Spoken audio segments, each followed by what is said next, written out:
চলছে ঈদের আমেজ, তার সঙ্গে আছে পহেলা বৈশাখ আর পার্বত্য এলাকায় ক্ষুদ্র নৃগোষ্ঠীদের সাংগ্রাইয়ের উৎসব উপলক্ষে কয়েকদিনের সরকারি ছুটি। প্রতি বছর এমন ছুটিতে বান্দরবনের বিভিন্ন হোটেল মোটেল আর রিসোর্টগুলোয় বুকিং হয় 100%। তবে গত 2 এপ্রিল থেকে বান্দরবনে কয়েকটি উপজেলায় সশস্ত্র সংগঠন কুকি-চিন ন্যাশনাল ফ্রন্টের সন্ত্রাসীরা ব্যাংকে হামলা, অস্ত্র ও টাকা লুটের ঘটনায় সারা দেশে আতঙ্ক বিরাজ করছে। এমন পরিস্থিতিতে এবার বুকিং হয়নি বেশিরভাগই হোটেল। এছাড়াও বুকিং করে পরে বাতিল করেছে অনেকে। যদিও প্রশাসনের পক্ষ থেকে বলা হচ্ছে দীর্ঘ এই ছুটিতে পর্যটকদের ভ্রমণের জন্য নেওয়া হয়েছে বাড়তি নিরাপত্তা।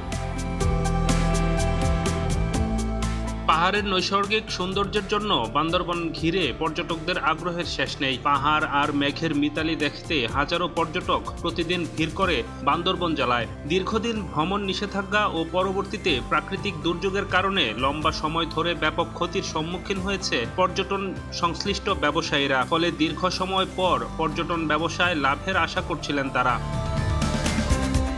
ডেস্ক রিপোর্ট, নতুন সময়।